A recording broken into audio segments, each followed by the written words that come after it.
Boa tarde a todos. Eu cumprimento a todos com a paz do Senhor. E eis-me aqui mais um dia para trazer uma palavra de Deus ao teu coração. Mas vamos orar? Pai, em nome de Jesus, Senhor, Deus Todo-Poderoso, eu consagro a Ti este vídeo, Pai. Senhor, que Teu Espírito Santo fale conosco. Fale por mim, fale através de mim, Senhor, que esta palavra, Senhor, possa trazer bênção aos corações dos meus irmãos, Pai. Pai, fala conosco por revelação. Senhor Espírito Santo de Deus, eu te entrego o total controle deste vídeo, que não seja eu falando, mas que seja o teu Espírito falando através de mim. Em nome de Jesus. Amém.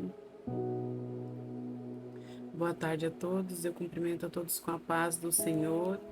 E hoje, neste dia, eu quero trazer uma palavra para vocês que está. Eu vou ler principalmente no livro de Daniel, mas eu quero iniciar com o versículo 33, o capítulo 33 de Salmos, no versículo 18 a 19. A palavra de Deus vem nos dizer o seguinte: é o Senhor Deus quem protege aqueles que o temem. É Ele quem guarda aqueles que confiam no seu amor. Ele os salva da morte e nos tempos de fome os conserva a vida. A nossa confiança deve estar em Deus. Os nossos pés devem estar alicerçados nas rochas que é o Senhor Jesus Cristo. Nós temos que ter os nossos olhos direcionados para o Senhor Jesus. Temos que tirar os nossos olhos do problema, nós temos que tirar os olhos da situação em que nós nos encontramos. Porque enquanto nós nos mantemos focados no problema, enquanto nos mantemos focados ali naquela situação que está à nossa volta, nós não conseguimos enxergar nada, nós não conseguimos enxergar a saída. Mas a partir do momento que nós tiramos os olhos do problema, os olhos daquela situação que nos aflige, os olhos da doença, os olhos da aflição, os olhos do casamento que não vai bem, os olhos da falta de emprego, e nós colocamos a nossa confiança em Deus. A partir deste momento, o Senhor Jesus começa a trabalhar ao nosso favor.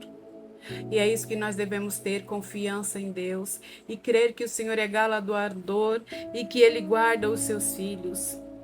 Aqui no livro de Daniel, no versículo 1, no início do versículo vem nos contando sobre quando o povo de Judá foi exilado ali na Babilônia, onde o rei Nabucodonosor escolheu os príncipes ali do reinado de Judá. Ele escolheu os príncipes com a melhor aparência, os príncipes mais bonitos, os príncipes mais inteligentes, e solicitou que eles fossem treinados ali na corte de Nabucodonosor, porque eles serviriam ao rei Nabucodonosor. E a primeira coisa que o rei Nabucodonosor foi dizer aos seus principais ali, Aspenaz, que era o chefe dos seus oficiais, para que fosse dada a melhor comida ali, para que fosse dada a esses príncipes a comida direto da corte do rei, que eles fossem alimentados com a comida que era servida ao rei, com a mesma comida, e que eles bebessem do vinho que era servido ao rei. Só que a cultura dos judeus é diferente da cultura que era diferente da cultura ali da Babilônia. Os judeus eles têm uma série de proibições da alimentação. Eu não sei atualmente como funciona, mas naquela época muitos alimentos eram proibidos a eles. E depois, ali no Novo Testamento, quando aparece uma visão a Pedro, onde se abre um lençol e aparece todo tipo de animais, e o Senhor Jesus fala a Pedro: Pedro, mate e coma. Aí ele fala assim: Senhor, eu nunca comi nenhum animal impuro. Aí o lençol baixou com aquelas imagens dos animais e disse: Pedro, mate e coma. E ele falava: Não, Senhor, não, eu jamais fui impuro, jamais me alimentei de um alimento impuro. E ele continuava insistindo, e até que aquele lençol baixou pela terceira vez, e o Senhor Jesus disse a Pedro: Não chame de impuro aquilo que eu já purifiquei.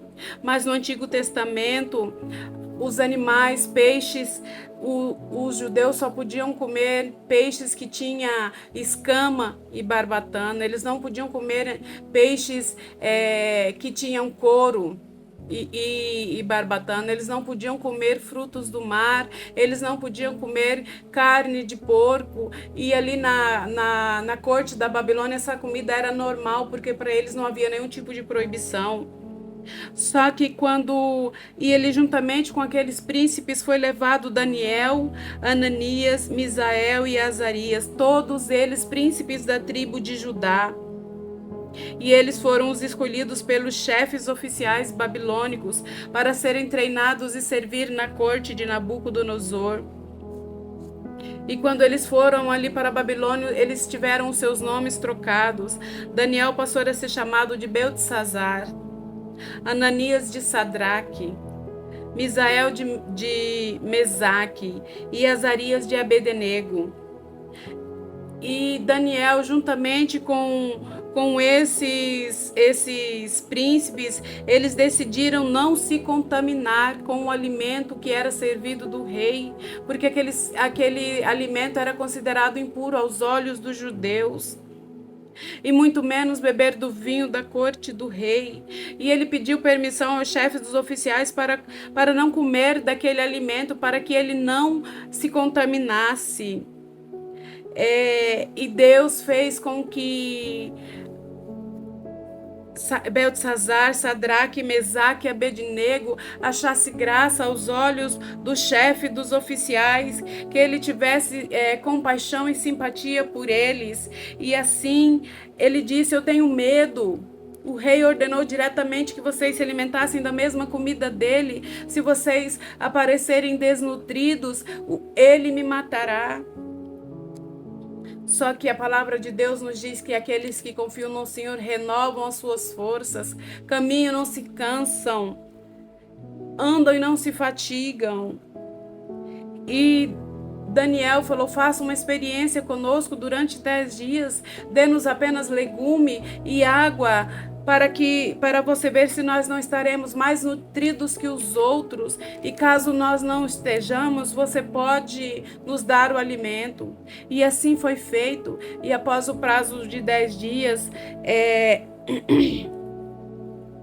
o chefe dos oficiais viu que terminados os 10 dias sem comerem a comida do rei, eles estavam muito melhores do que aqueles outros que tinham feito a ingestão daquela comida do rei. Eles estavam mais saudáveis, mais bem nutridos que qualquer outro daqueles rapazes. E eles tomaram uma posição diante de Deus. Eles poderiam ter se contaminado. A gente está aqui já, não tem nada a ver. Deus já nos lançou nesse exílio. Deus já está nos punindo. Então, vamos tocar do jeito que do jeito que a onda nos levar.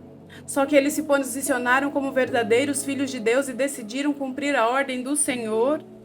E mediante a esta postura, mediante a este comportamento, Deus concedeu aos 4 rapazes a aptidão em comum para entender todos os aspectos da literatura e da sabedoria. E a Daniel concedeu a capacidade especial de interpretar sonhos e visões. Então Deus os recompensou pelo seu posicionamento. Deus os recompensou pela forma como eles se entregaram a Deus e adoraram e obedeceram os mandamentos do Senhor. Deus os recompensou. E é dessa forma que nós devemos nos portar. Não fazer as coisas, não atender às leis de Deus esperando uma recompensa, mas nos posicionar de acordo com aquilo que Deus espera de nós. Nos colocar no direcionamento que Deus espera de nós. E certo dia, o rei Nabucodonosor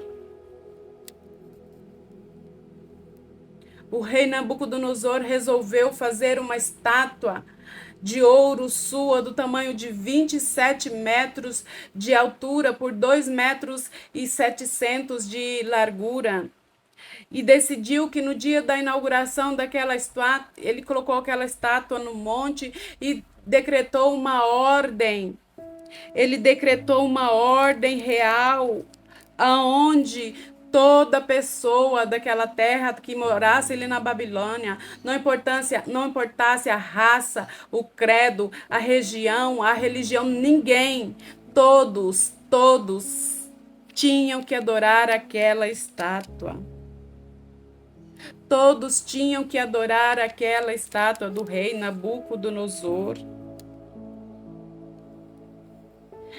E ele fez um decreto que quem não adorasse a estátua seria lançado num lago de fogo.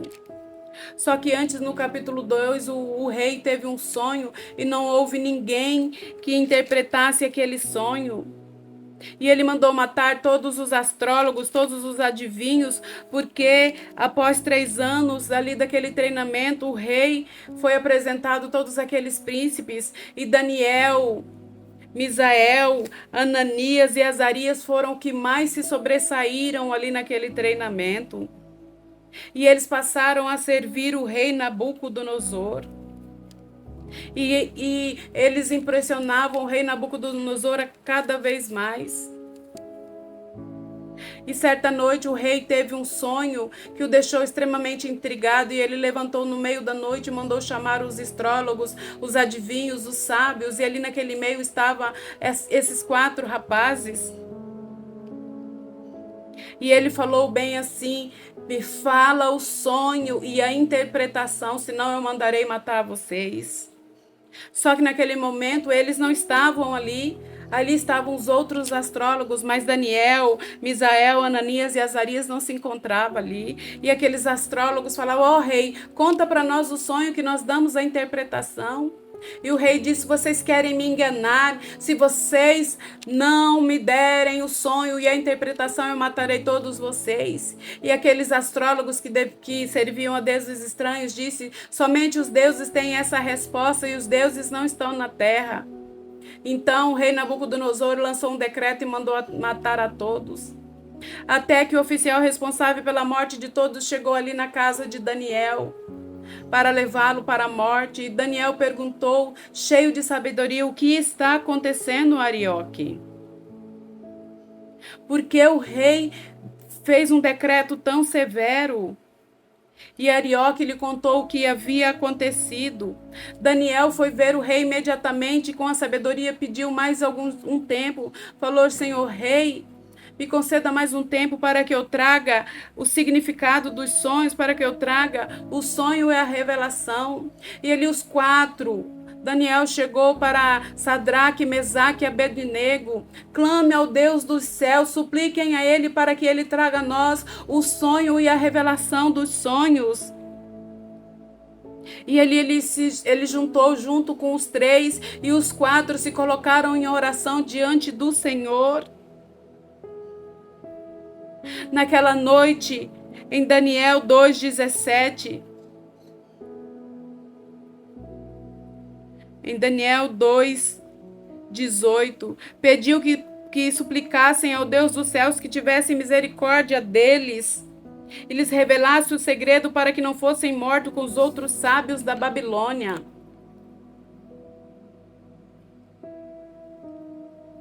Naquela noite, o segredo foi revelado a Daniel numa visão. Então Daniel louvou a Deus dos céus e disse: louvado seja o nome de Deus para todo o sempre, pois a ele pertence a sabedoria, o poder. Ele muda o curso dos acontecimentos, ele remove reis de seus tronos e põe outros em seu lugar. Ele dá sabedoria aos sábios e conhecimento aos eruditos, revela coisas profundas e misteriosas, e sabe o que está escondido nas trevas. embora ele seja cercado de luz. Eu te agradeço e te louvo, ó Deus dos meus antepassados, pois me deste sabedoria e força para que tu me mostraste o que te pedimos, revelaste o que o rei exigiu. Quando nós pedimos uma coisa a Deus, nós devemos agradecê-lo, nós devemos louvá-lo, nós devemos dar honra, porque a nossa carne mortal, a nossa sabedoria mortal é incapaz de acessar aquele poder, aquela sabedoria, se não for pelas mãos do Senhor. É incapaz de acessar aquele milagre se não for pelas mãos do Senhor. Então Daniel interpreta o sonho do rei Nabucodonosor e dessa forma o rei deu a ele vários presentes e mandou que ele fosse adorado.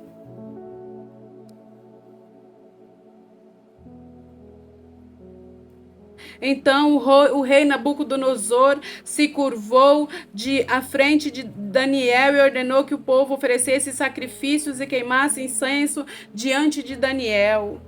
O rei lhe disse: verdadeiramente seu Deus é o maior de todos os deuses, Senhor dos reis e revelador de mistérios, pois você conseguiu revelar este segredo. E ali o nome de Deus foi exaltado, o nome de Deus foi elevado ali naquela terra de pecadores, ali na Babilônia, onde havia pessoas que adoravam a deuses estranhos, a lugares que eram corrompidos.